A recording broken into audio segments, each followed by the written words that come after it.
Do you think UFOs, the paranormal, weird history, cryptozoology, and outsider art are pretty darn cool? Then you're in the right place. Welcome to High Strangeness with your host, Steve Berg.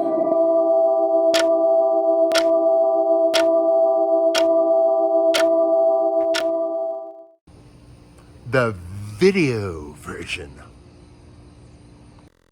Well, my friends, welcome back to another episode of High Strangeness. Today, I have two new buddies on, David Flora and Derek Hayes. Friends, how are you doing? Great. Good, Steve. Good Great. to see you, man.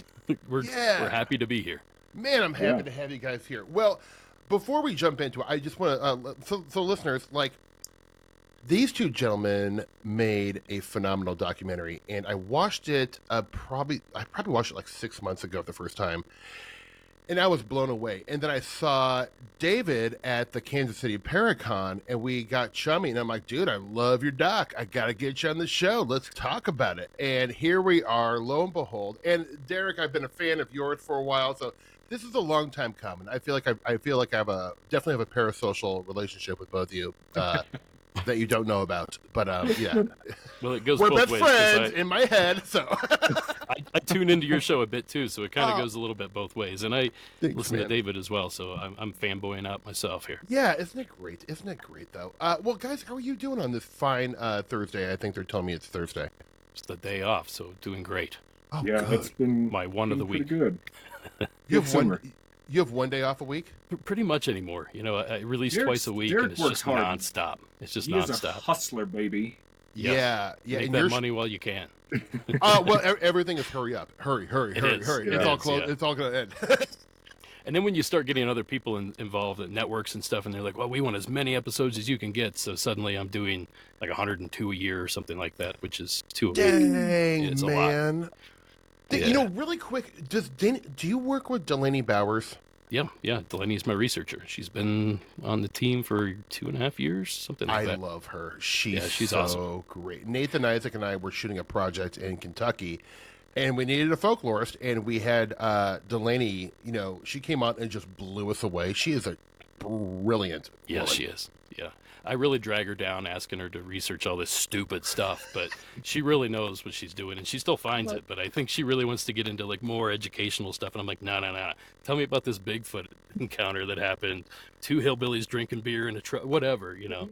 Well, she legitimizes us, you know. So Of course, yes. The show has gone way up since she came on board, for yeah, sure. she's a home run. She was an early guest of my show, and I was just like, oh my god, you're so smart and like just so cool. I'm a big fan of Delaney. And so David, you live in, you said Crested Butte, Colorado. I do, yeah. How does one find themselves in the beautiful mountains of Crested Butte? My wife's family moved here 30 years ago, and so when COVID hit, we were working from home and stuff, and she's like, I want to be closer to family, and her work was like, okay. So we moved out here, and yeah, it's a crazy place to live. Yeah, I mean, I haven't been there for a long time, but it is like unthinkably gorgeous. Yeah, it's really nice, and the trees are starting to turn yellow. We get a lot of leaf peepers, they call them. Just people coming out here and stopping in the middle of the road, getting out and taking pictures. And I'm like, okay, it's a tree, but Yeah. turning yellow early this year. It's been kind of drought conditions this summer. It's very but- early. It's Yeah, that is, I was gonna late say. August for us, yeah. Mhm. Right. And Derek, you we were discussing you live in the Lake Arrowhead area. Yeah, I'm in the mountains up above, like Redlands, San Bernardino, that area, just outside of LA. About an hour and a half, hour and 20 Yeah. minutes. Gorgeous area, close to Big Bear. Lots of people from LA vacationing out there. Oh yeah. It's beautiful. And there's some weird stuff lingering about, There's some isn't there? weird things around here too, yeah. This But whole y'all- area, frankly. Are you guys both from the Midwest originally, though? Yeah, I'm from Ohio. Okay. I'm from Where- Kentucky. We probably grew up, I don't know, less than 100 miles from each other. I would Probably guess. something close to that. Yeah, maybe No kidding. 150, Yeah. somewhere in there. So you were like in the southern part of Ohio? Yeah, I'm in between Pittsburgh and Columbus. Pretty much right down the middle there. Man, Ohio is Ohio. an underrated state for high strangeness, is it All not? kinds of stuff going on there. Yeah. They have a huge Bigfoot scene, like almost like getting close to like rivaling the Pacific Northwest. I mean, It's getting there, yeah, and Yeah. that's where I grew up too, right there at Salt Fork State Park. I grew up right down the road from there.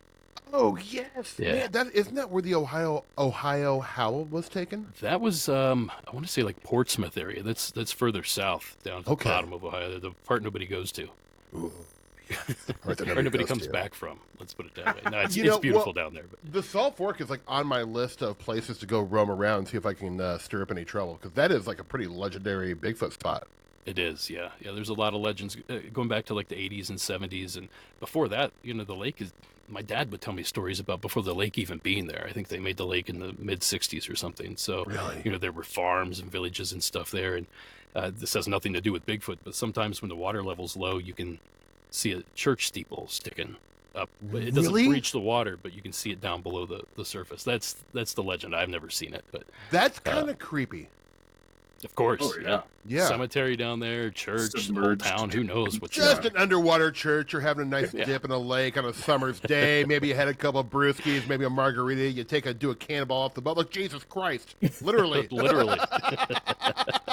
What They a ever nightmare. dare you to go out there in a rowboat and ring a bell or something in the Oh, steeple? Yes. I'd be the dipshit to do that. Well, fellas, let's jump into your beautiful film. Can you tell the listeners the gorgeous title? Yeah, we regret this title, I think, at this point. We've said it so many times and it's so long, but see, I even screwed it up already. Shadows in the Desert, High Strangeness in the Borrego Triangle. We thought it was a great idea at the time. Well, it says what it is. I mean, it's a good title, and it's okay It to have does. like a little It sure like, does, like yeah. all good country songs. They have like a the title then the subtitle. It's Exactly. like it'll be like shit kicking. Parentheses with my best boys in my pickup. Like Exactly.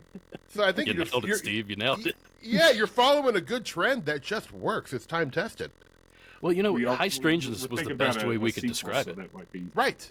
Yeah. I mean, but I just have to say, like, there's a lot of, and I understand, I've made movies. It is nearly impossible to get a movie done.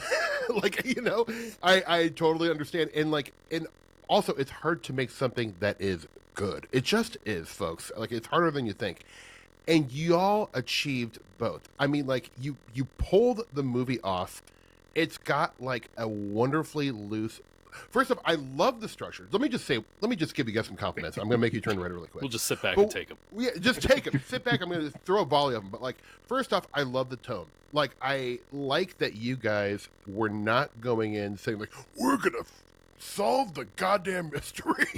Like only we can do it. But you guys like went in with like this humble attitude of like a couple buddies who want to go on an adventure and learn more about the lore of this place. And I thought as I get older, right? When I was younger, I did not care about history. Now that like I'm in my 40s, I'm like, man, I can't get enough history. Y'all Sneaks gave up on you. It does. That's when you know you're getting old. You're like, son of a bitch. Like You start football, buying Civil football, War football. books, you know you're in ancient Rome. Ah, I know. Oh, buddy, I know. I mean, it's a nasty affliction. But like, I learned so much about the history of this particular area, and that is one thing I do love about folklore and high strangeness and Forteana is that like, if you're doing it right, you are going to learn so much about history because history is so damn important to studying a phenomenon or encounters that were happening because you have to know the culture, the sociology, the psychology, what was going on, and about the people who live there. And the way the documentary vacillates between present day of you guys investigating in the Borrego Triangle and to the historical stuff, it was so unbelievably satisfying to me. Like, I walk away from the documentary, it's like, not only do I know about all this lore I had no idea about, and look, I'm a pretty deep nerd about this stuff. I'd heard about the Sandman, kind of, but I did not know about a lot of this stuff. And I've studied this particular area, like the contactee movement, like I'm into it. So it was all new stuff. I learned about the history, and I love the tone of it. Like, you guys are just like likable, charismatic dudes who were like taking it seriously, but also recognizing like wow, this is pretty fun. We get to do this. We had a lot of fun. Yeah. Yeah. I think. Yeah, that was kind of our whole goal with putting this together is let's go out here and bring the audience on a journey with us. Yes. So everybody learns together. We experience it, firsthand, and we can relay whatever we experience to the camera. Yep. So that you feel like you are with us on this journey.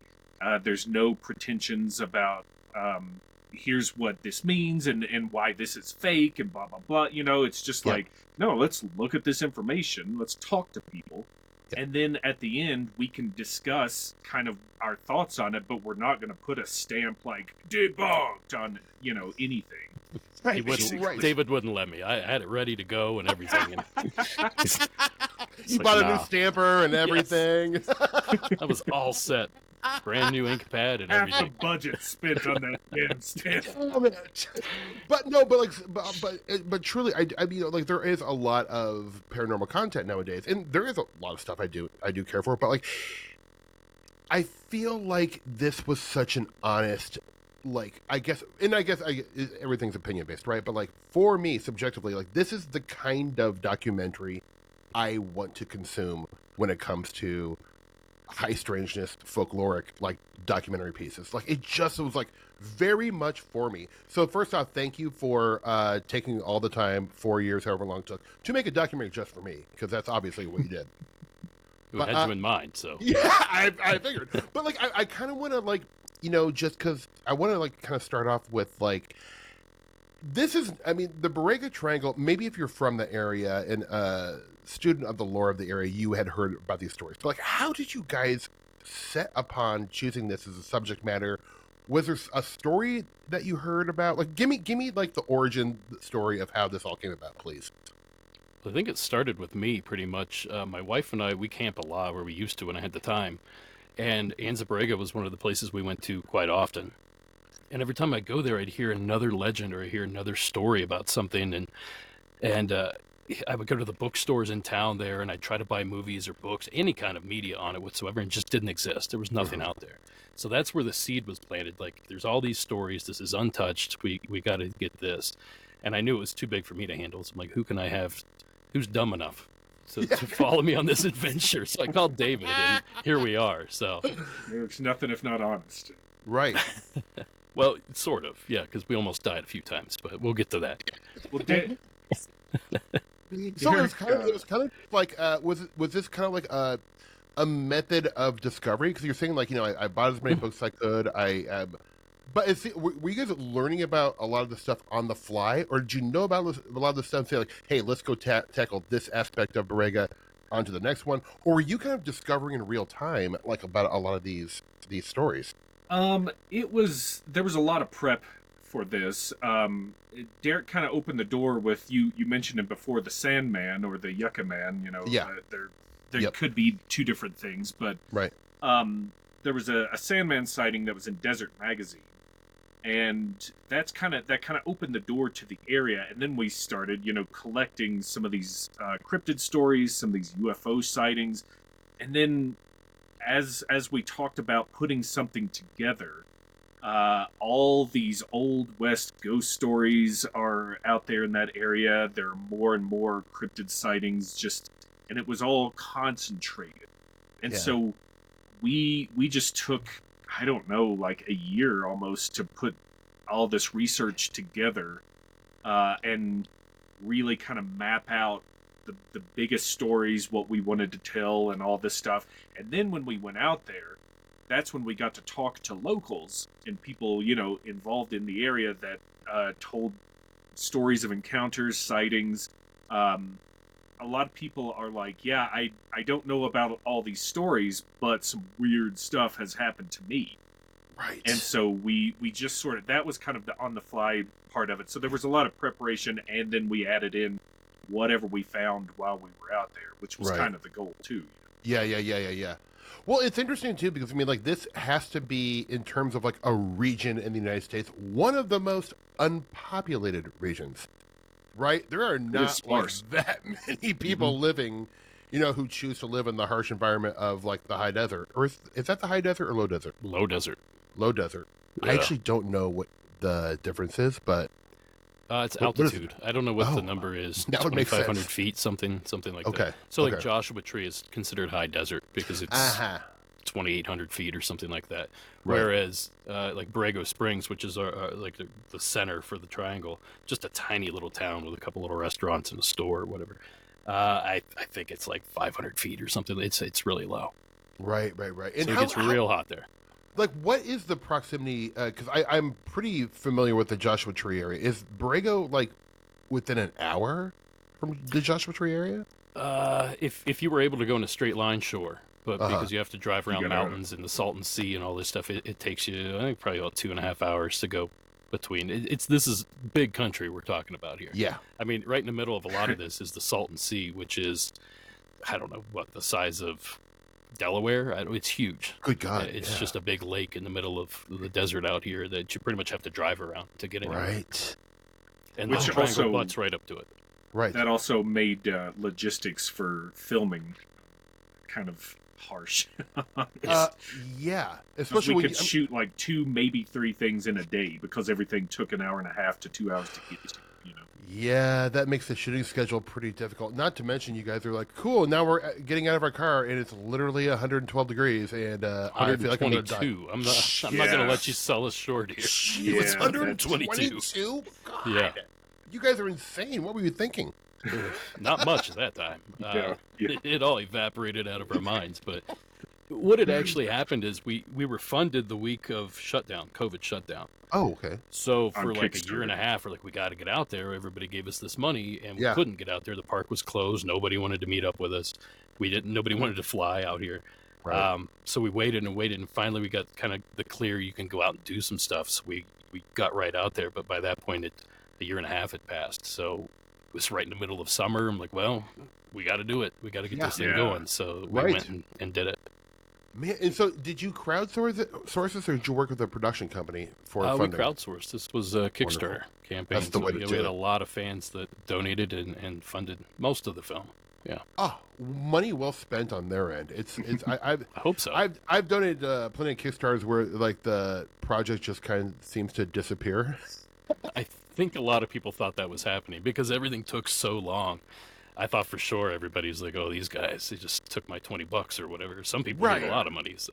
Oh, Well, yeah. unless you're working with like a $5 million budget that you can like quit your day job to go do it, things are going to take a couple of years, man. Yeah. Like it just is so long, especially when you're doing documentary style, because you guys are probably sitting on, I mean, like what, 70 hours of footage that you have to get down to like Easily. under 2 hours? Yeah. We had an amazing editor, so that helped. You know, Matt, our editor, was insanely good, and all that history stuff you're talking about, he really boiled that down for us, so that we can really credit him for a lot of that. Oh yeah, and the beautiful artwork by Jonathan Dowd. Yeah. Dodd. Yeah, I mean it's so gorgeous. Yeah, that really set it off too. And we kept getting this artwork. Actually, here's the better version of that story. We were there for the second shoot, I think, and we were all kind of at low morale. A couple people had canceled on us, and it was just hot as hell. Yeah. And it's just miserable to even walk around. With the air conditioning on inside, it was like 85 degrees. God. So all this is happening, and I get an email from John, and he's like, hey, I got the poster done. So it happened to show up while we were shooting. I'm like, hey, everybody, look at this. And suddenly we're all rearing to go. Like, you know, he got that poster, just nailed it out of the park. It's exactly what we were looking for. And it just kind of inspired us to like, get back out there and finish this thing up. And it really gave us that boost of morale we needed at the time. Man, oh man, oh man, oh man. So was the shooting of this thing, it was multiple, it was what, like a couple years? Actual just like principal or photography of this? All told, it was what, Derek? A Revisits? little less than 2 weeks total, or Yeah, no, it was a little less than 3 weeks because we went out 3 to shoot the weeks. trailer, which we ended up using Well, some yeah. footage for that. So that was 2 days, and then we had 2 5-day sessions.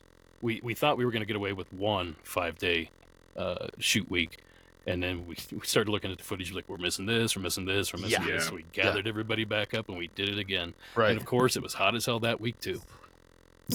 At least you could match the look. You know? Exactly. Like- Yeah. Well, it's always hot out there, you know, especially Right. that time of year. So. And I'm sorry I'm asking so many production questions, but I'm so No, interested in it's this fine. stuff. Like how big was your crew? Was there 5 of us? let's see. We had Brian was our sound guy.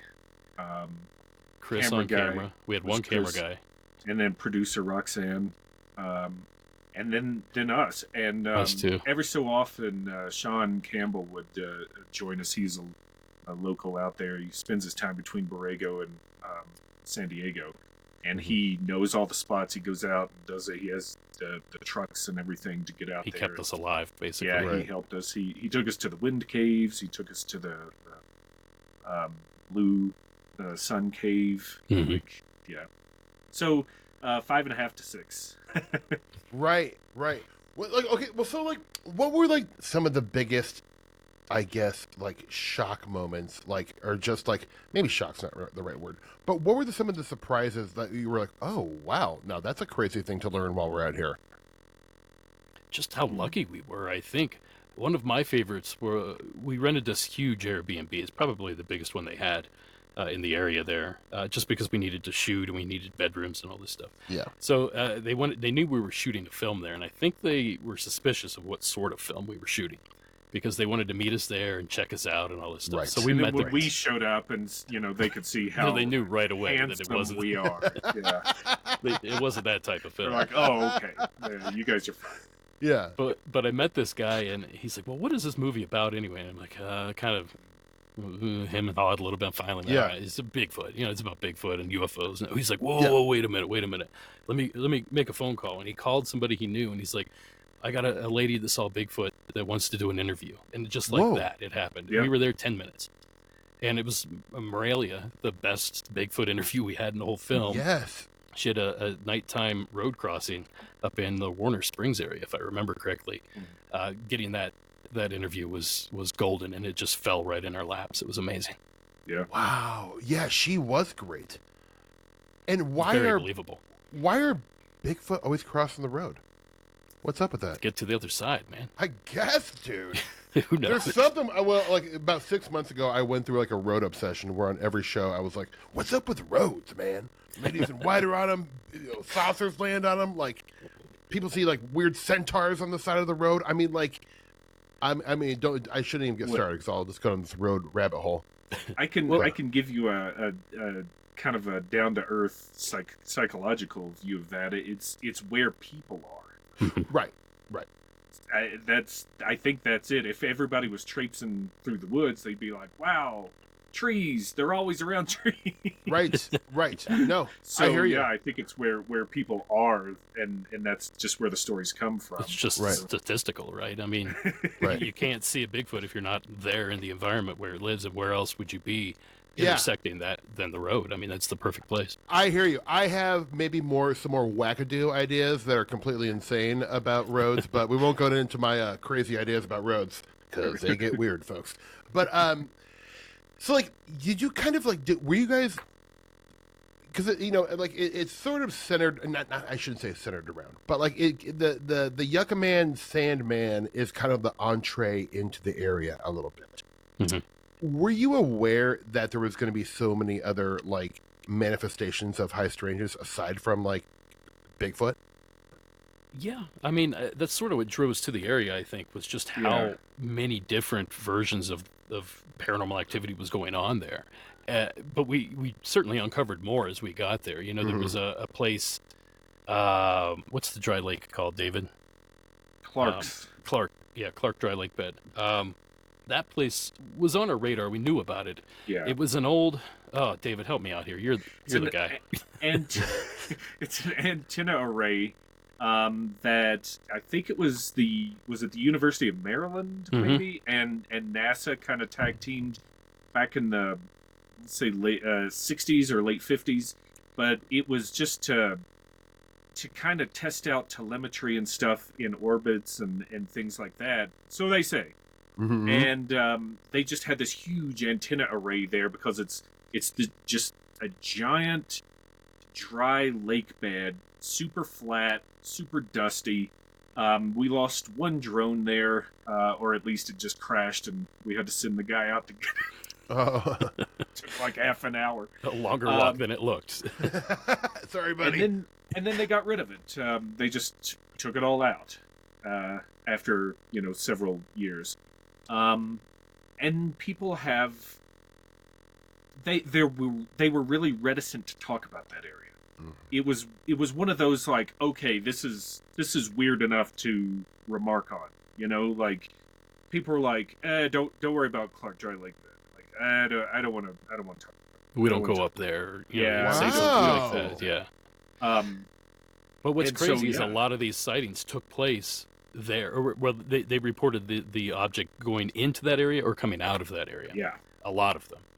And including the Maddie's UFO sighting. yeah, Maddie's UFO was kind of one like of a them. meatball coming out. Yeah, some sort of organic UFO is what she saw. Yeah, delicious. Wow. Yeah. Yeah, like I would prefer to see a delicious UFO, if I'm being honest. Yeah, a flying burrito or whatever. Like that would excite me. But like there is like it's one of those places that when you see the documentary that has this like sheer just a ton of variety to what people are saying. Even just like UFOs alone. I mean, obviously there's lots of orb phenomena, light, plasma, whatever you want to call it. But then there's Goldie, which is. Can you guys tell the listeners about Goldie? Because I love that it has a cute nickname. Goldie is unique because it's one of the only well-known daylight UFOs. People see it during the day most typically. And they call it Goldie because of its appearance. I guess it shines a really bright gold color on top of Kauai Mountain. Is that right, David? Yes. It's been so long since I've gone through all this stuff. I believe that's right. It's up in Anza's where they see it. They call it Alien Mountain, whichever mountain it is. I think it's Kauai, but the locals there call it Alien Mountain because of this reason.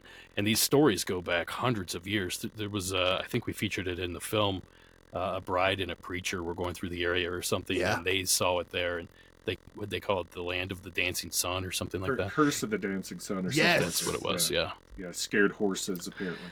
Yeah, it was that's like chasing. It was like messing with horses and stuff. Yeah. Mm-hmm. Mm-hmm. And that's the crazy part about this area is these legends aren't just present day. These Bigfoot legends go back 300 or 400 years. That is so wild. And Yeah. UFOs, probably just as long, if not longer. Plus all the cave art that we saw there, we featured a lot of that. And Yes. it's up for interpretation, but my interpretation was that they were drawing things that they saw in the sky, and I don't know what those things were. It definitely looks spiritual in nature, right? Like it's like whether that's like a cosmology they had or it's the stuff they were literally seeing. I mean, it makes you think that they were literally seeing it since there's a precedent for these things being seen in the area, which is the other wild. thing is too, the stuff that they drew is what's being reported to this day, even. Right. The ghost lights throughout the desert, and the UFOs in the area, and Yucca Man. There's pictures that I swear Yucca Man, because there's regular-looking people beside him, and then there's this huge hulking thing with these long arms and claws on it. And I'm like, what the hell is that thing? Three-toed or something. Mhm. Like, yeah, it's Right. definitely not that humanoid. And we wanted to make sure we got the Native American angle on it. That they, because it's so far back in culture, they were the first ones there. They have seen this stuff. It's in their legends. It's in their stories. We wanted to make sure to feature that because it's important to get that, the history of these things. The older something like that is, the more credibility it has, in my opinion, anyway. Right. And, they're talking about Goldie. Before it was Goldie, it was Takwish. It was their creator god who was moving from mountain to mountain there. And there's such just great legends. And Tony Largo, who we got an interview with, I mean, I'm so glad we got to talk to him, and he has since passed away, so rest in peace, Tony. But it was such a great opportunity to listen to his stories. He had personal experiences. He had the legends of the Santa Rosa Band of Kauai there, and I mean, it was amazing. I'm so grateful that we got to talk to him about this stuff.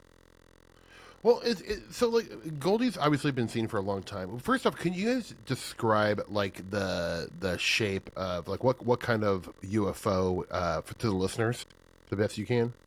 Of Goldie? I mean, it's gold. Like is it spherical or disc shaped? It's like an orb, yeah. Yeah.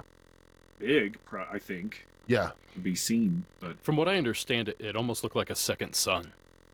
that would just kind of move around, and have the sun's gold at towards Right. sunset, at least magic And hour. then they went on to make Super Mario 3. And nobody likes Goldie now.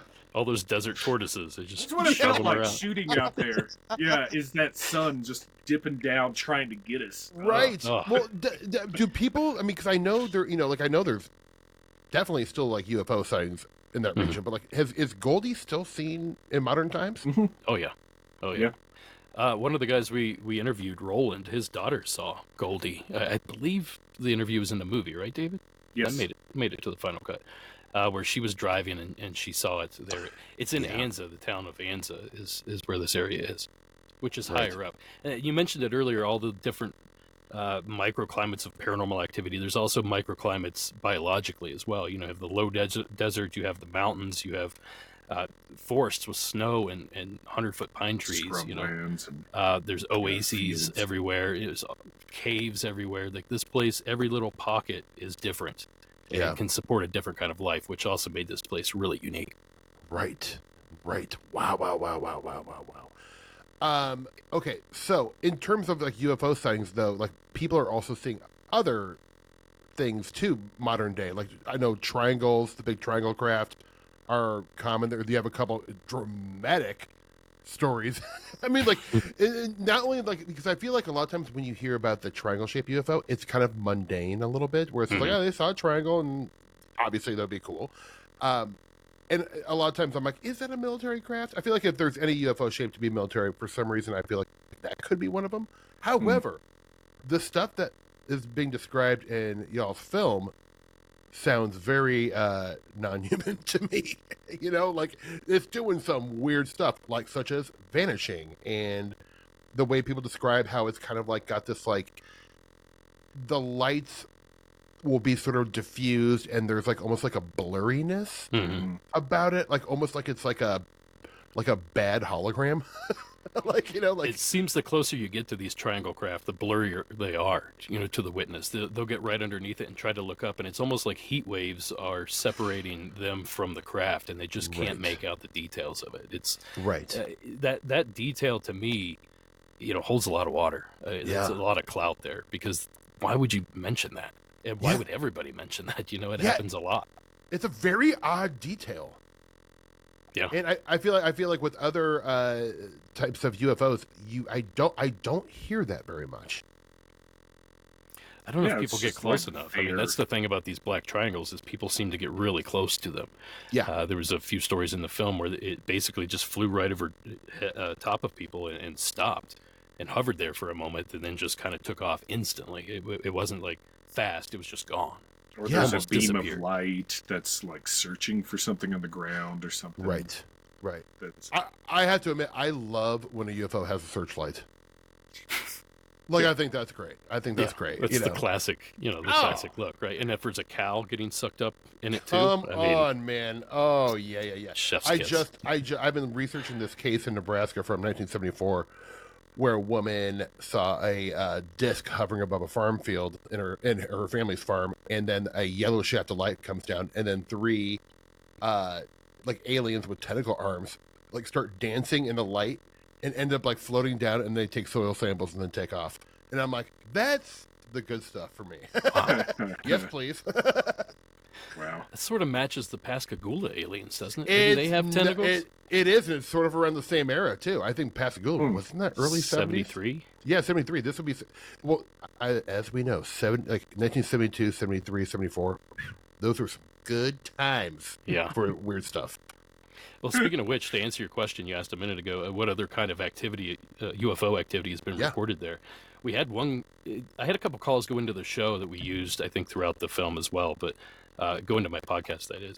And one of them was from a guy that was out there in the 70s working for a power company, and he said they were driving around at night, and the whole sky, the entire, as far as you can see, it's bright blue, and lit up that way for 5 to 10 seconds, stayed that way. You could read a newspaper by this light. Nobody else saw it somehow. These three guys in the truck were they went into town the next day. They're like, did anybody else see this weird light that lit up the whole sky like daylight for, 10 seconds? And nobody noticed it. Well, what's interesting about that, Derek, is that you do hear about these cases, especially with UFOs, where people had this dramatic, even like Sam the Sandown Clown with that case that we all love. There was like workmen around, around these two kids who were having this experience with Sam in his little hut, but they didn't see any of it. And it does, and this happens with like UFOs. A lot of people will like see a UFO, a land UFO, but then like people who are 100 yards outside of this little bubble are not seeing this.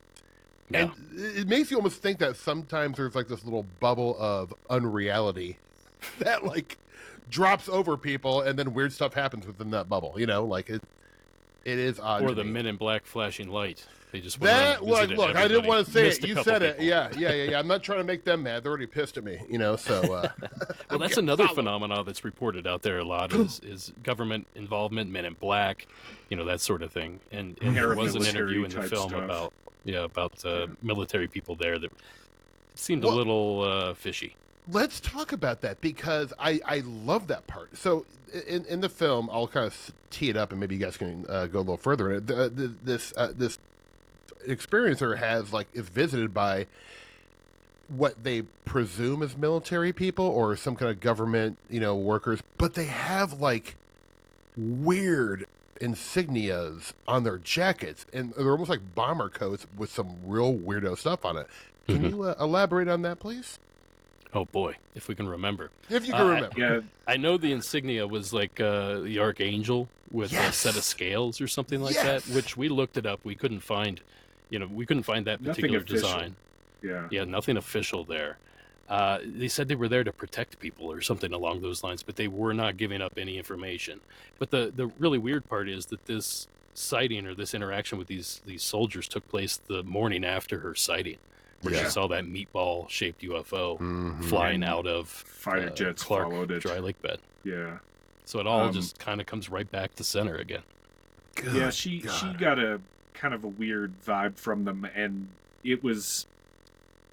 It's hard to say in today's society if it's not just like a band of militia that's gotten together to go out and do stuff. Right. It could be something like that, but How would they since know it about was- the sighting? Well, since it was right after that, Yeah. there's less of a chance for coincidence, although Right. always could be, but. Could be, yeah. The way she talked, they just gave off this weird, I don't want to say smug's probably not the right word, but some kind of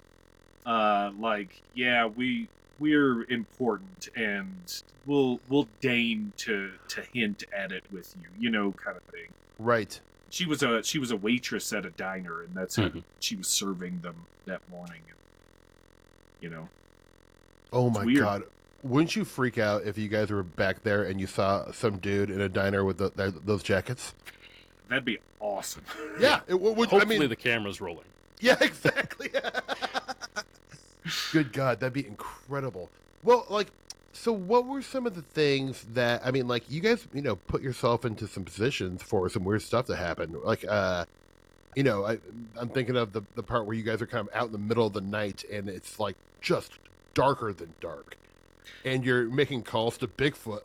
It's one thing to see that, and to go like, oh yeah, they're having fun. But also, I've been out places like that, and the last thing I want to do is attract attention to myself. But true. you guys were like, It's all true. right, let's poke the bear. Was there ever an element of trepidation or just oh, what are we doing? Is this safe?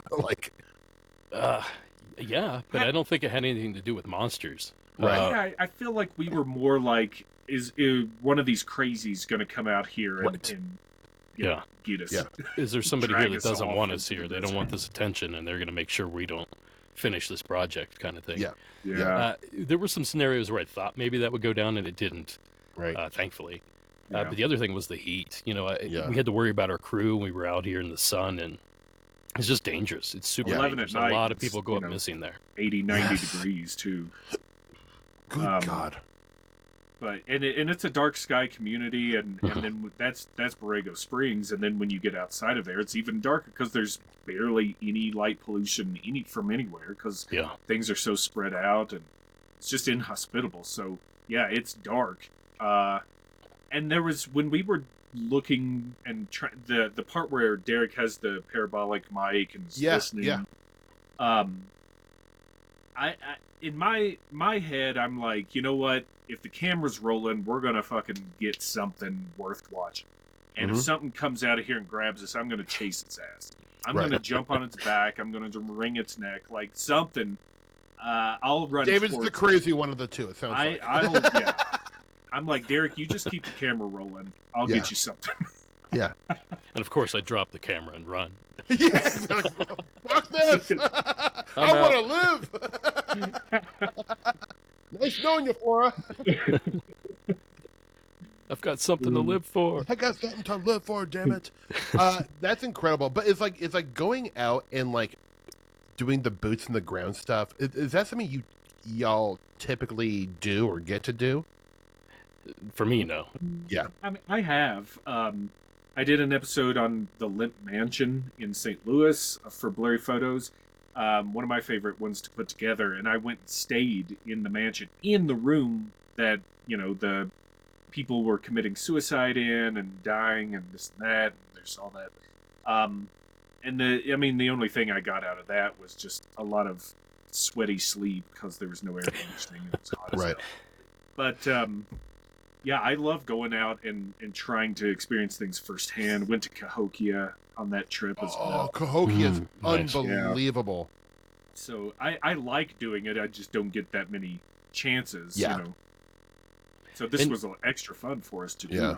Yeah. And truth be told, for the film, we were really, I don't know, kind of apprehensive to even shoot that scene. We didn't think we were going to go out there and catch a Bigfoot. We thought we were going to go out there and look like a bunch of idiots. And we kind of do, but it's also fun. Yeah. I don't think so. Like you have to do it though. You have to. My God, you have to try, right? You have to try. You're out there. If you didn't, I'd be like, well, these guys didn't even try. Yeah. There you go. So that makes me feel better. I mean, we had to get out there, and we did have a little bit of equipment. We had a thermal camera. We had the parabolic mic. We had a couple temperature gauges, thermometers. I don't know. Do we have anything else? EMF. Fun. EMF detector. Gotta have it. And you had got like some stuff, but you had a do-it-yourself app spirit box type thing. Oh yeah, we didn't use that though, thankfully. But we did play around with that a little bit off camera. Yeah, I have a spirit box, but like I feel like maybe I don't know how to use it properly because all I hear is like snippets of FM radio coming in or like AM. Like yep, tip it, car sale. Like I think it's I'm not sure where I'm getting fine, out of Steve. Baby's got her blue jeans on. That's right. I'll still mess with it, but like I feel like I'm not even doing it right. But it's probably me. I'm not very good with technology.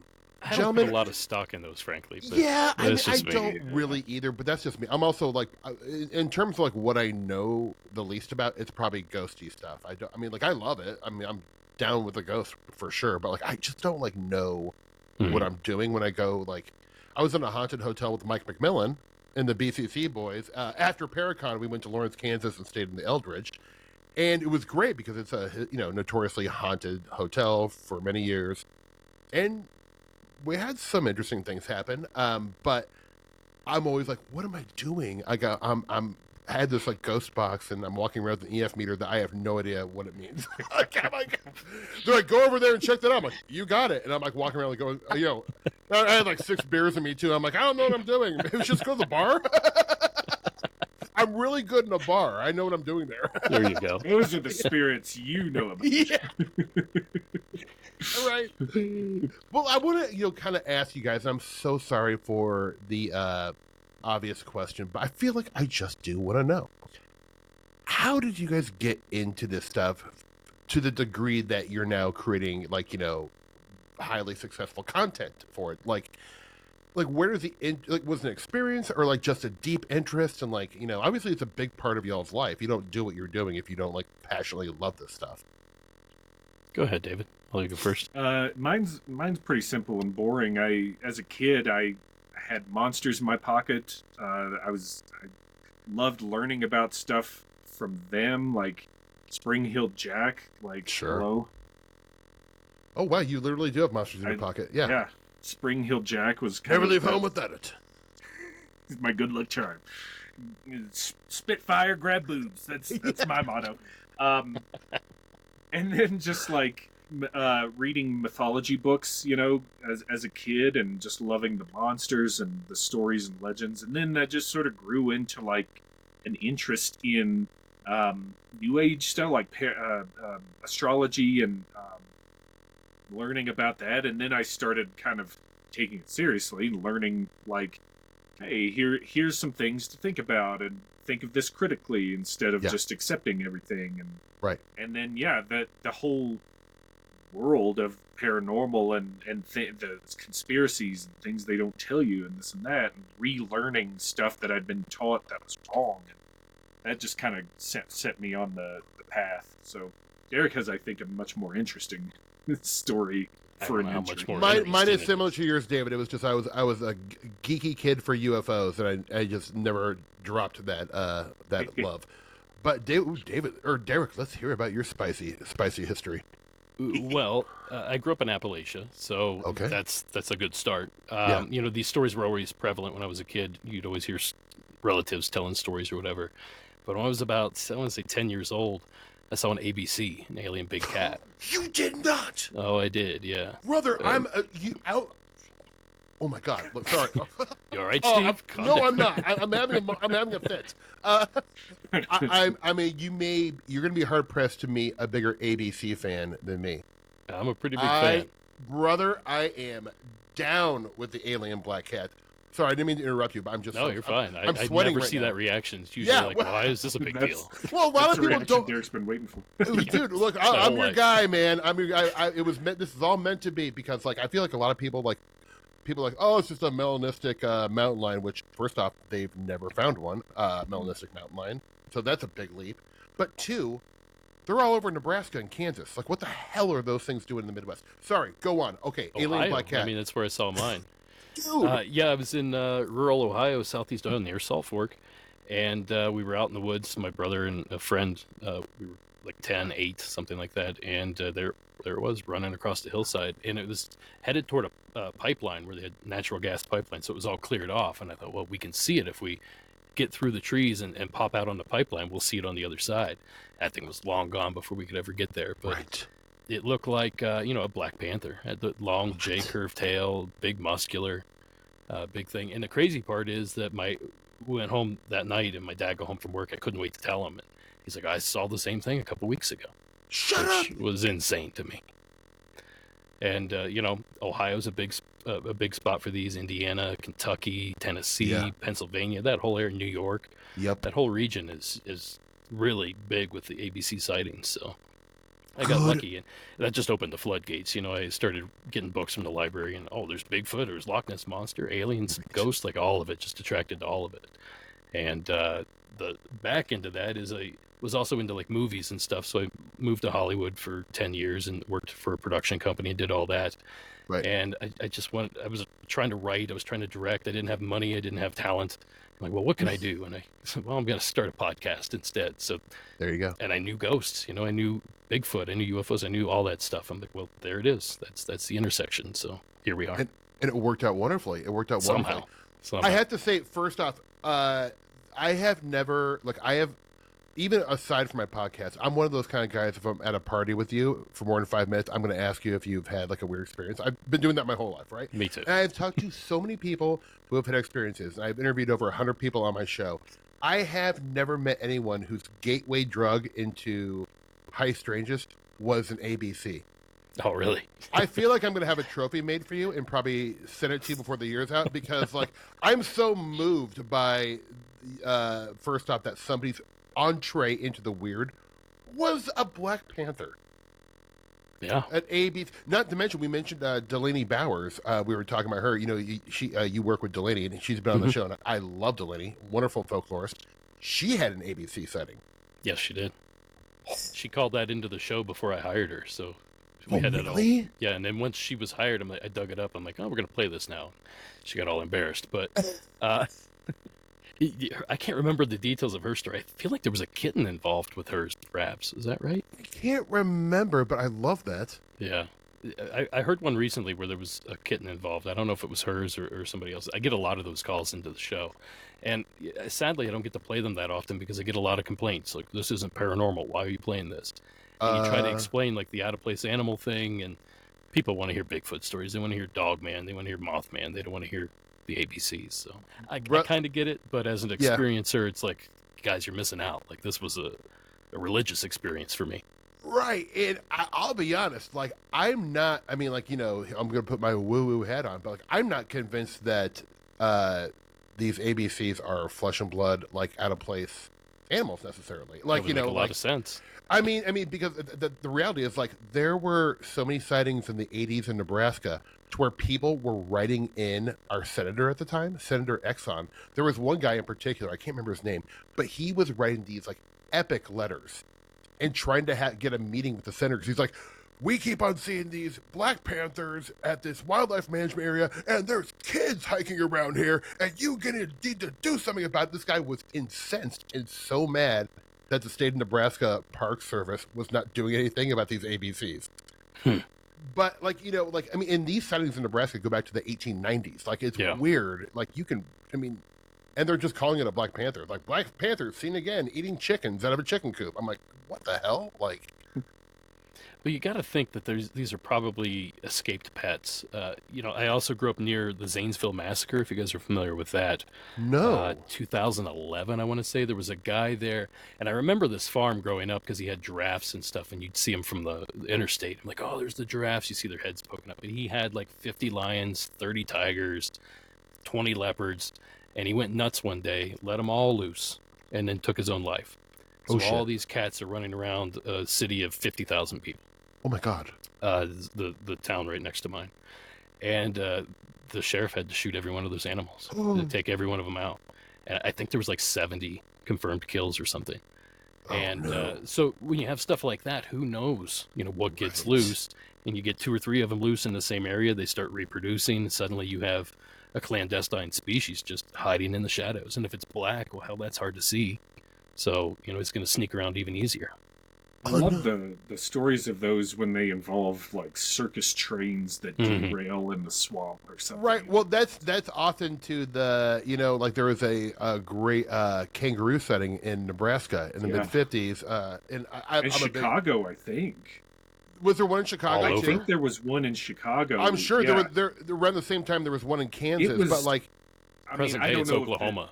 I don't know how overblown the story is, but I mean the kangaroo from that story is my hero. It like got loose downtown, punched a couple cops, and like escaped just I don't know somewhere south of the city, and I don't know. It sounded awesome.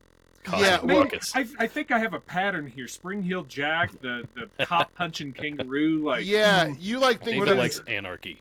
Yeah, you do. You like it to be like like a authority. you like it to be like a Black Flag concert from like 1982. Just utter chaos. Well, first off, guys, thank you so much for allowing me to talk about alien black cats. That is something I feel like it's a very like underappreciated thing in the whole realm of Fortean studies. Like it's like to me, it's one of my favorites. First off, I'm a house cat guy. I love cats, but like same. The ABC is so deeply interesting to me. Yeah. Oh man, I cannot believe you saw one. That's just incredible. So, do you have any other kind of like weird experience that you can share? I mean, over the years, you always have a couple things, right? Yeah. My brother bought a house. Our town's old, 1836, I think it was founded, and the house is older, 100 and some years old. So anyway, I was back visiting one time. We went to our high school football game, which you could walk to from his house. We walked back, the whole family, and he had a young daughter. Well, he still does, but she's old. But back then she was little, like 2 or 3. She ran into the house, ran back to her bedroom, and the rest of us were just kind of standing there in the foyer. And all of a sudden, from the back of the house, we hear just a haunting, whistling tune. Just sound like an old man just whistling away. And I looked at my brother. I'm like, does Faith know how to whistle? Like, she's little. I mean, real little. Can't even barely talk. And he's like, no. He's like, I hear that too. And we all just kind of stop and listen, and it's just going on. And we yell back to her, like, Faith, you okay back there? And she comes running out like nothing happened. And so he starts telling stories. He's like, yeah, like the old man that lived here. We think he's still here. Every time we're washing dishes, we hear whistling. Every time we're canning vegetables, they hear whistling. We're hillbillies, so we can vegetables and stuff. Anything like that that's like kitchen related. I guess the guy was a big cook. He loved his kitchen. He loved doing that kind of thing. So it's like a trigger object or something for him because he comes back and whistles. So I got to hear that, and that was pretty exciting. Oh my God, that's incredible. And David, have you experienced anything? I know you started out as just a guy interested like myself, but like, have you since then, some people say like, the more you look into this stuff, the, more likely you are to experience it. I invite it all the time, and I get bupkis. Nothing. I'm so lame. I haven't had a single experience. I'm just a kind of a bookman in He's the lying paranormal. straight to your face, Steve. Oh, is he He's lying because I was with him when he had an experience. Which we were shooting the film. The lights? Yeah, I mean, that's worth talking about. We love lights. Tell me about the lights. No, Come Oh, on. you mean those weird lights in the sky? Yeah, see, but this is what people always do. I swear to God, you ask them, like, well, have you ever had a paranormal experience? Like, no, not me. And they're like, well, there was this one time.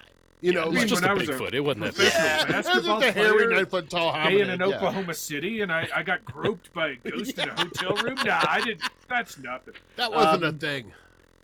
Yeah, well, we were coming back from shooting one night in Borrego, and there's a very beautiful, just kind of winding road that goes down into Borrego Springs because you're coming down out of the mountains, and we're driving back from some shoot north of there, and we just kind of look out across the valley. Because you can see it's just flat, and you can see miles and miles out that way.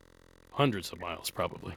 And we're like, okay, we see Borrego Springs down here, but out here, there's a series of lights that are just on the horizon, and then it was kind of mirrored underneath, like 5 or 6 lights, and then they were mirrored underneath, And we were like, okay, we get on the walkie-talkie. We're like, pull over. Like, next overlook, let's just pull over for a second. And we do, and we get out. We look across, and everybody's seeing it, and we film it. And it was just these weird lights that were hovering on the horizon. Just hundreds of, or I don't know if it's hundreds, but miles and miles and miles. We think it was about 50 or 60 miles. We looked it up. It was, because it was out towards Salton Sea area, and that's a good jaunt from Borrego Springs, but we weren't sure what the hell it was. And then when we're putting the film together, we're not sure how to include it. Like, it's so different from some of the other stuff. We had a lot of trouble trying to figure out where, and we didn't want to just pigeonhole it, shove it in, and so it didn't actually make the cut of the film. We've since let it be seen by the Beyond Skinwalker Ranch show. We were on that earlier this year, wasn't it? I think it was last year. Last year, whatever.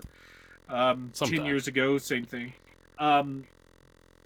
We let them kind of see these lights because we were talking about a lot of that kind of stuff on that show, and it's. I mean, we don't know what it was. Right. But still, we have a couple of ideas. They're not great. But that was odd. It wasn't, as cool as seeing a big cat, but that was odd. Yeah. I was pretty excited. Yeah. Well, what do you think it could be? What were some of your ideas? Some of it was the heat reflecting some of the lights in the Salton Sea area, right. I thought it was flares, perhaps. Flares, right. Yeah. They were orange lights, but they were massive lights, and they were really far away. Big.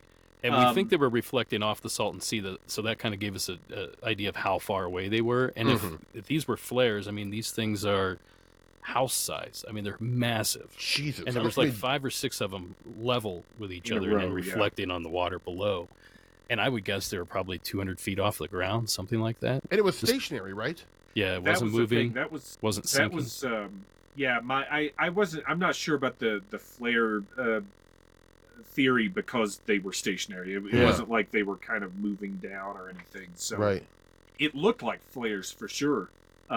It's just they weren't moving. So If it was one solid object, like a craft with all these lights around it, which it sort of looked like, it could have been like a saucer shape, but it would have Yeah. been like 75 miles across or something. It Jesus. would have been massive. Nobody else reported this. We looked everywhere. We scoured the internet. We asked people. Nobody saw this. Just us 6 or Jeez. whatever there was of us.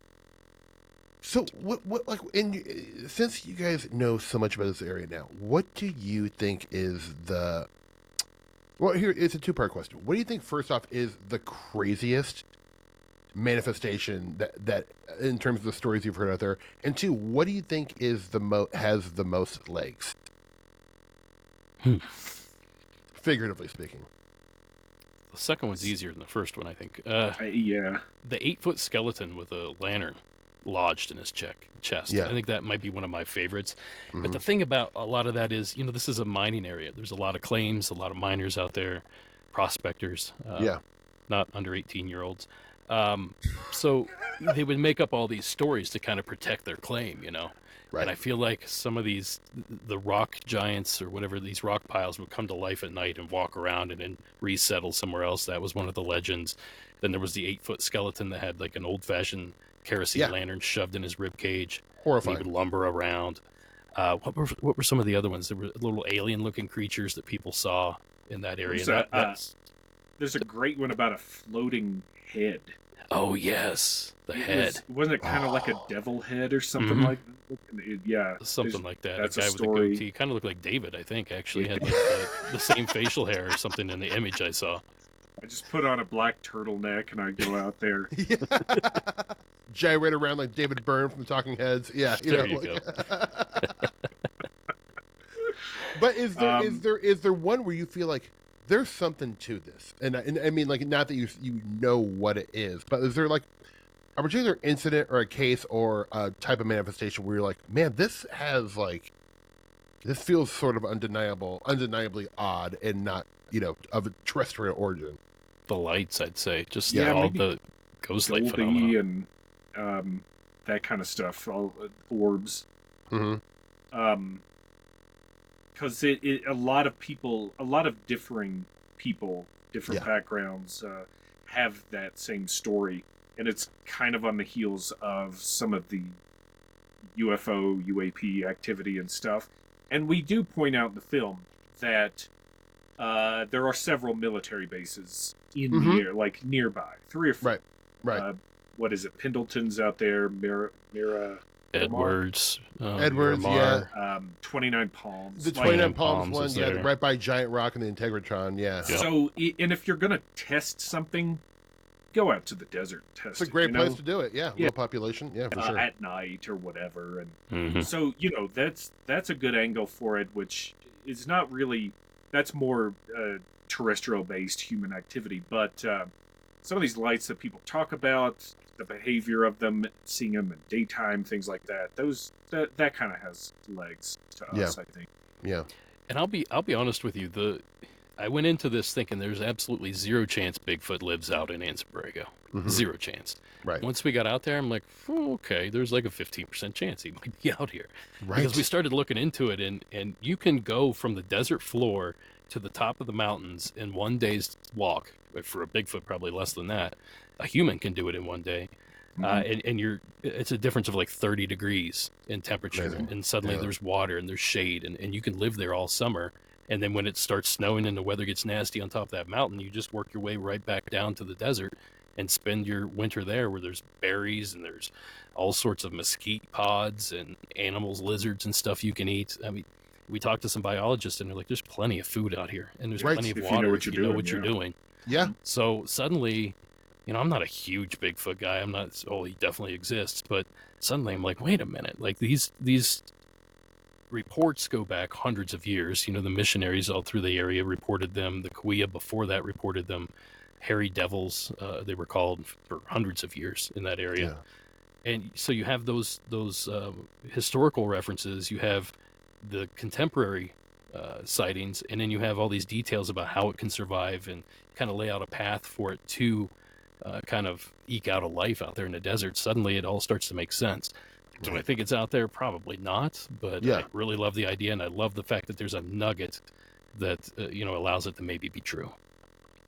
Great answer. Great, and I appreciate your candor, because it's like, at the end of the day, it's like, you have to say, like, well, if I'm a betting man and I'm putting my money on whether it's there or not, like, just because you're putting your money on it not being there doesn't mean you don't hold that option where it's like, well, but there are these stories. Like, it's either there's nothing to it, or folklore is so powerful and we don't even understand the power of folklore and mythology and these stories, Like, so at the end of the day, like, I'm guessing y'all are like me, where it's like the stories are what matters. Well, like, I do think with a lot of this stuff, they're unsolvable mysteries. I don't think in my lifetime we're going to understand UFOs any better than we do right now. Same goes with cryptids and stuff like that.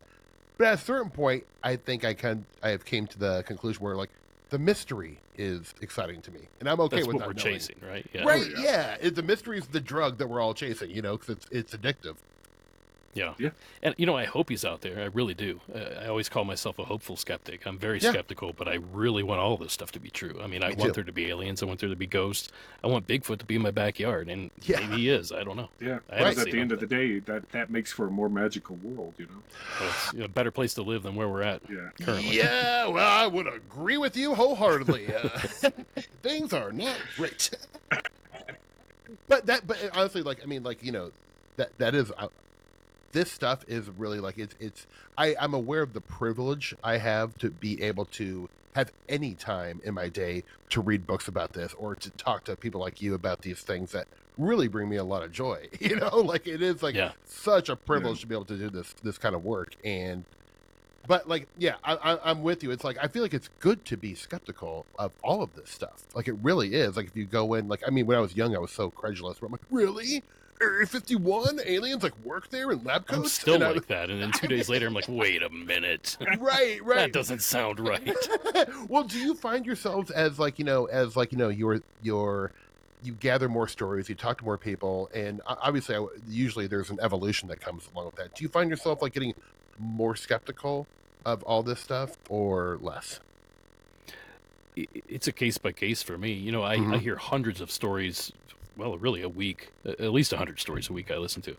And sometimes they just overlap so often that I have the opposite effect. I'm like, there's zero chance this isn't real. This has to, the black triangles, they have to be real. Right. There's zero chance they're not. I've heard too many almost identical accounts for them to all be made up. Yep. So I do have that in the opposite way. But sometimes it's, I love Dogman. I think Dogman is probably my favorite cryptid, but every time I hear a story, I think I believe in it less and less. Right. Unfortunately, just because it sounds so outlandish. But then after 4 stories, I'm like, oh, 4 of these really dampened my spirits. And then the 5th one will be like, wait a second, this is a revelation. Like, it's suddenly it's real again. So, it all depends on the latest thing I heard, basically, for me. So there's a lot of influence. Right. So you're I mean, like, I think that's healthy to not have, like, a fixed opinion of this stuff. I feel like it's good to be able to, like, take in new information and have a more informed opinion on this stuff. Like, well, that should be everything in your life, right? Not just ghosts and cryptids. Yeah. Amen. I couldn't agree more. Like, the more information, it's okay to change your mind about things. Like, it's okay to be wrong. I think people don't know that these days, but it's okay to be wrong. I'm wrong about nearly everything in my life. I'm always Trust wrong. me. I'm always wrong. Yeah.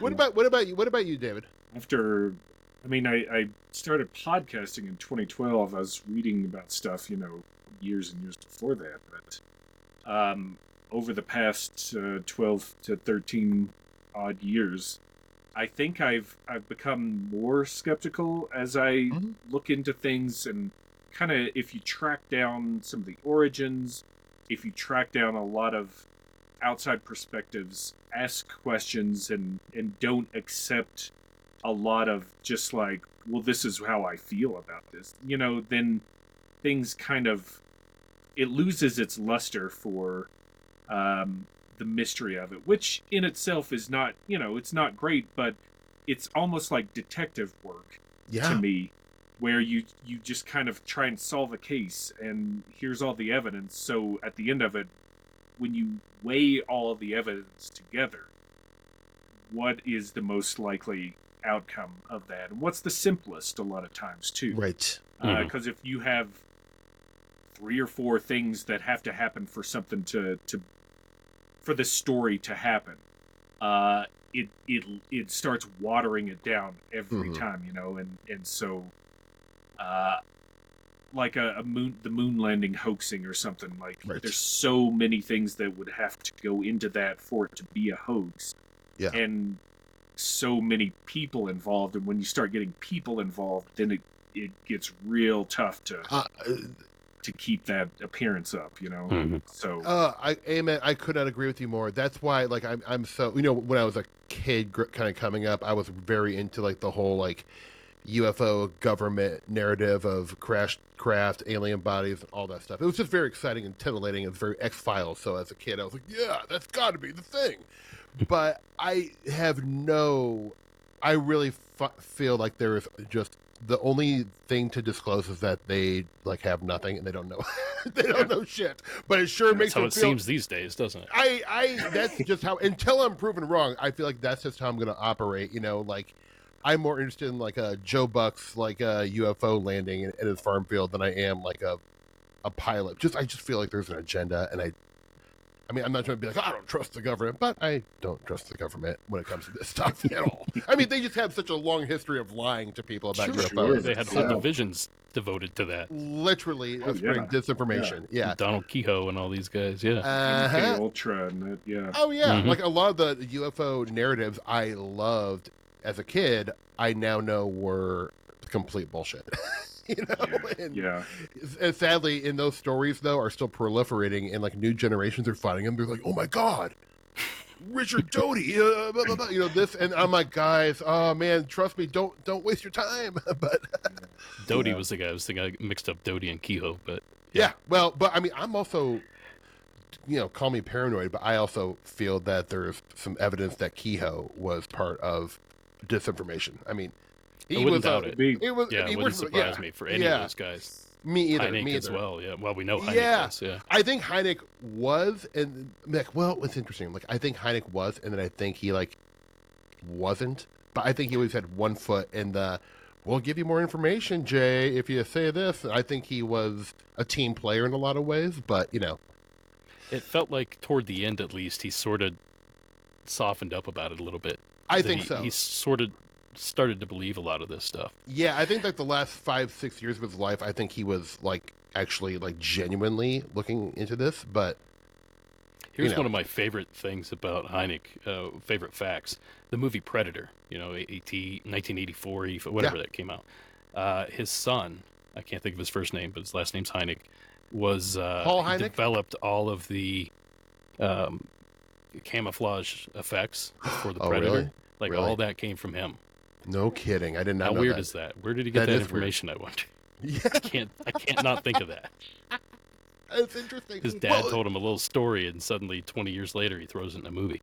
Well, you know, it's interesting. I feel like in the last like 10, 15 years, I've heard a lot of cases of people witnessing a predator-like thing. Glimmerman. The Glimmerman, exactly, where, you know... And then some people think, well, that's Bigfoot camouflaging itself, you know? And I'm like, well, that's a big leap. Maybe. I don't know. But, like, you know.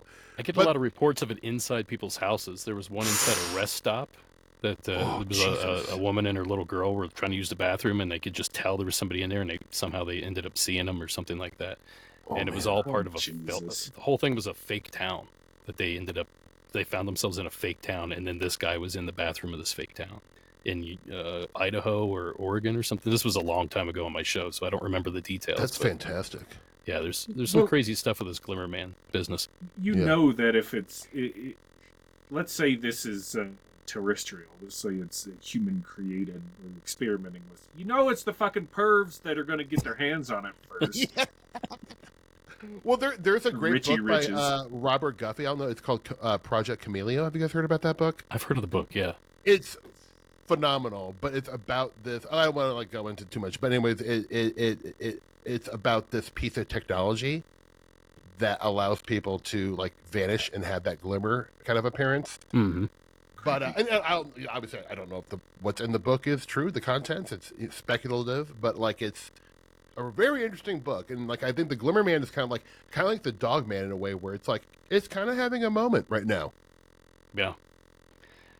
Yeah, it's I don't get a call about that all the time, but once or twice a month I'll get a Glimmerman call, I think, something like that. Maybe once a month would be Lucky more you. realistic. But they still happen, you know. People see these things, and where they see them, like it used to just be in the woods and stuff, but like I said, now it's in people's houses. They see them in their own Right. house and that kind of thing, and that's freaky. You know, you have some sort of nearly invisible person just randomly in your house. Right. Like that's not a Forget about it. Yeah, no, I mean that's gonna. First off, I'm gonna get terrible sleep that night. Second, I don't know how I'm supposed to go about my normal workday after that. You know, like, Sure. How do you know they're gone? Once you right? once it's in your head, it's kind of like roaches in your house or rats or something. Like once you know they're there, that's all you think about. That's all you think about. That's it. You gotta walk around with baby powder in your hand and just be, you know, like, It's just LeBron James, the whole house. Exactly. I mean, you gotta do what you gotta do, folks. I mean, Yep. like, I have one question that is, look, it's incredibly important, and I hope you guys are ready for this. Are you guys sitting down? Obviously, you are. You had a large Airbnb when you were shooting this film. Now, what was the crew dinner situation? Who's cooking? What were we having? What kind of food was in the refrigerator? This Oh, is important man. stuff. You Well, gotta feed the crew, you know? Was there a big I've- spaghetti night? I mean, talk to me. I've worked on enough movies, like real movies, to know how crafty works. So I'm like, Mhm. the first thing I thought is I'm gonna have a decent crafty. Hell yes. So I went to Aldi, which is where you can Perfect. get 85 things for $3. Yep. So I got all kinds of snacks. So the house was set for snacks, and what we did Boom. was we were always on the run, so we just had meals. Yeah. I think our producer Roxanne was kind enough to go out and get most of our meals, but you know we would just take everybody's order and hit up one of the restaurants there in town. And we also wanted to pump money back into town too. They were being kind to us and letting us That's good. interview people and use certain places. So yeah, pretty boring. It was just Yeah. good food though. There was some good. We had a Thai place out in the middle of nowhere, and it was really good. Okay. Nanza, I think, yeah. Yeah, it was. Really? I mean, what was that? Like 5 miles from Anza, and then Anza's in the middle of nowhere, so it was really in the middle of nowhere. But it was good. Oh, Are we talking about curry and noodle dishes? The whole works? What I Oh, have, yeah. I had pad Thai, I believe, and a Perfect. Thai iced tea that was great. I think I had okay. the old Masaman curry or whatever. Oh, so- lovely. Yeah, the yellow curry with potatoes yellow, in it. Yellow. Oh, yeah. Yeah, Sure. It's got the heavy coconut cream. exactly. Oh, I know my way around a Thai menu, gentlemen. Yes, I do. so first off, thank you guys for giving me so much of your time. I do want to ask you this. Like, I am adamant about you guys making another movie. So what's the next project? Well, it's funny you should say that because David and I, for like a month now, we've been like, hey, let's talk this week about doing something else.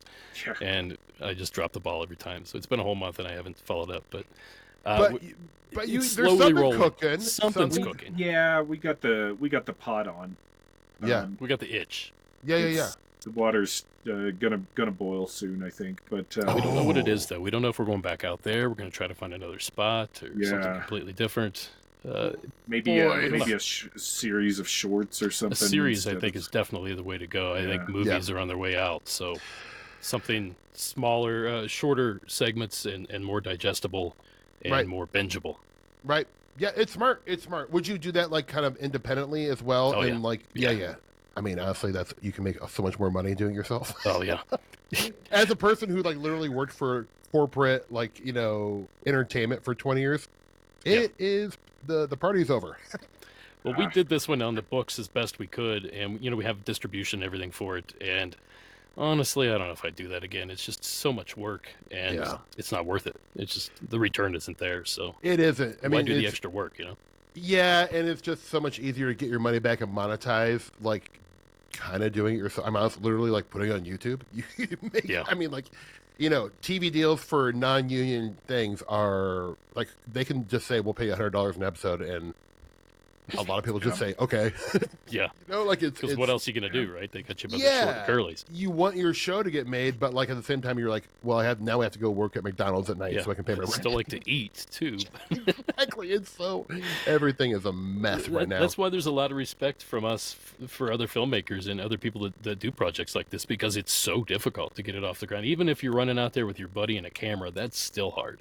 Yeah, To yeah. tell a story, like you said earlier, and make it believable or followable. I mean, that's a challenge in itself. Yeah. It's so difficult to research it, get everything you want, have a goal in mind when you're filming. Then you gotta edit it, you gotta parse through all that footage, and then you gotta put it out there. Like there's a lot involved in it, and especially if you want to do it, the right way or whatever, it's even more, because then you're doing. We watched the film like 500 times or something, just looking for little things here and there to fix and tweak. Oh, it's a nightmare. And all the clearances, insurance, waivers, all that legal stuff that you got to cover your ass, basically, It's so much work, and I feel like people think, well, you shot it. It's all over now. It's like, no, post-production is that was the easy part. Honestly, it is. Like, my buddy Nathan Isaac and I shot a project in Kentucky last summer, and we are just now, like a full year later, finishing it. And it has been so much work. I'm like, I don't know if I can ever do this again. Like, I feel like I lost 10 years of my life, like, and I've made, features too, but I almost feel like making like a documentary project is the biggest challenge I've ever had in my life, simply because of the volume of footage, and you're not really working from a script. So you're creating the film in the editing room. Yeah. Yep. Pretty much. That's, like I said, we got an excellent editor. So if you're shows. making any kind of project, that's the number one acquisition right there. Get yourself an editor. Somebody that knows what they're doing. Mm-hmm. Yeah. A patient, very talented person. Yeah. He saved our ass. Yeah. Well, they do. I mean, like every director will tell you, like, well, the editor really made the movie. I just photographed it. We're just yelling at actors, right? Yeah, I just yelled at an actor and press record. But like the editor is like, oh, here's like 80 hours of footage. Can you make something cogent? Like, I guess. Yeah. It's very hard. Fellas, this has been a real treat for me. I have had a blast getting to know both of you. You're both aces of my book, and I love the movie so much. So with your permission, I'd love to put a link to the movie. And of course. Before we go, though, I would love for you guys to do a little plug. Would you mind? Sure. For your shows and all your stuff.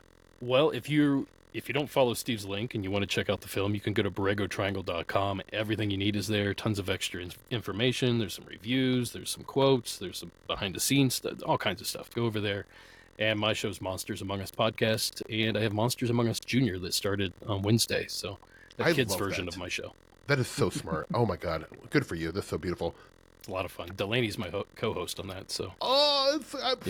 Guy, Delaney is a treasure. She really gets into it with the kids too. It's a lot of fun. Perfect choice. Perfect casting. Yells at him. Just doesn't let him get away with anything. You little shit. Exactly. There's a demon under your bed, don't you know? Some of the kids' stories are like, "Jeez, kid!" Like, I bet, man. I bet. David, what about you? I got probably 3.5 things to touch on real quick as I can. Blurry Photos was my bread and butter for 12 years. It's beautiful show. In semi-retirement hiatus right now. But there's 400 or 500 different episodes I think you could go back and listen to. I do deep dives on all the subjects and stuff.